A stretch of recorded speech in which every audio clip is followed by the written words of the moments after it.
Mr. Marston, I've been hearing about your plans. Have you, Miss McFarland? Yes, from Lee Johnson, to settle here and build a life for yourself. I'm afraid those aren't my plans. See, I already have a life. Well, I had one, and I'm trying to reclaim it. Or maybe what you could say is that I had two, and I'm trying to end one of them so the other can survive. You do so love to talk in riddles, Mr. Marston. Do you do that, I wonder, as a substitute for having anything interesting to say? Probably, Miss McFarland. Oh, call me Bonnie, you fool. Call me Bonnie. Miss McFarland, I'm married. I have a son. I had a daughter, but she died. Years before that, I rode in a gang. We robbed banks, trains, held people ransom. We killed people we didn't like. Bill Williamson was in that gang. Now, if I don't capture my former brother in arms, great harm will befall my family. Now, I don't suppose any of this is very interesting to you, but I hope it explains why I wasn't so eager to talk about it. No, I do understand. I had no idea. You poor man.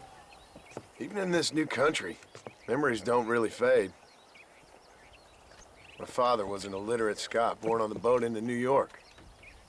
He never saw his homeland, but to hear him talk about it, you'd imagine he only ever ate haggis and wore a kilt. And he hated the English for what they had done to his great-grandparents that he'd never met. People don't forget. Nothing gets forgiven. That's true, especially when it comes to money. And you know, even now, after all his labors, my father's debts are still terrible. I worry every day about us losing the ranch. It would kill him. My father died when I was 8 years old. His eyes were, well, let's just say he was blinded in a bar fight south of Chicago. My mother died during childbirth. She was a prostitute, and he was her, well, I don't know what he was. So I was sent off to an orphanage and ran away and fell in with a gang. My word. What a difficult life you've lived.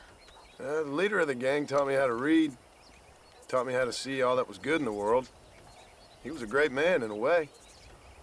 But you killed people. Sure. And I've suffered for it. And that's the life I left, or tried to leave. Said too much, Bonnie. I'm an uneducated killer, sent here to do all I can do well. Kill a man in cold blood so that another man may do his part to cut crime in an area, and a rich man can be elected governor on the back of these promises. Civilization is a truly beautiful thing, Mr. Marston. Listen, can you help me? Well, I can try. What do you need, money? No, nothing so complicated. I need an extra hand to take out the herd to pasture. Sure. Point me in the right direction.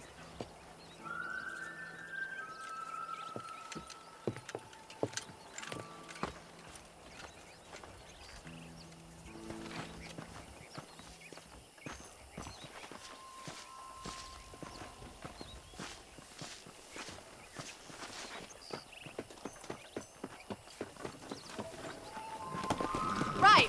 Are you ready to learn how to herd some cows? Come on, boys.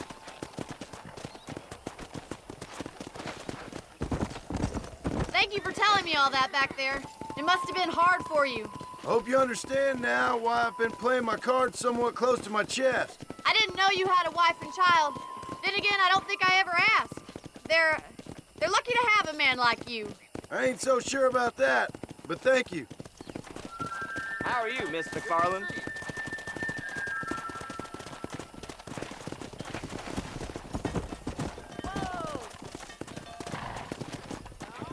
Nice job, Mr. Come on, Martin. come on.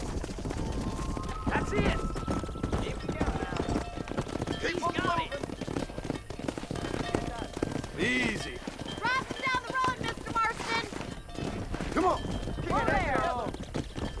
Whoa there.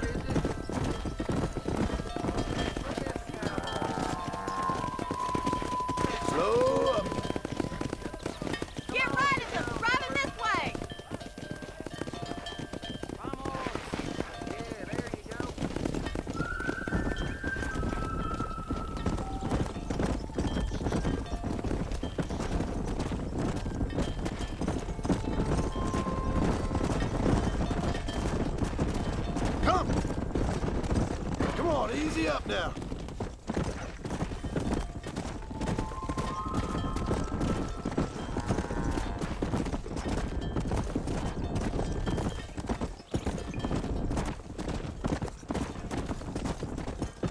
Nearly there.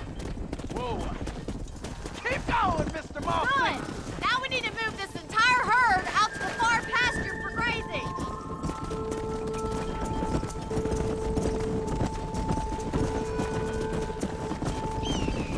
Sweep back and forth behind them. Keep them nice and tight.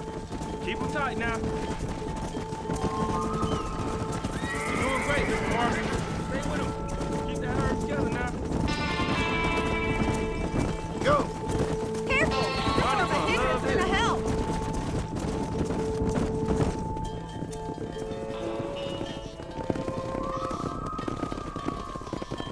You're not bad with the herd. Ranching might be your true calling, Mr. Marston. Either that, or you were a cow in a past life. Thank you, Miss McFarland. I'll see you later. I have work to do back at the ranch.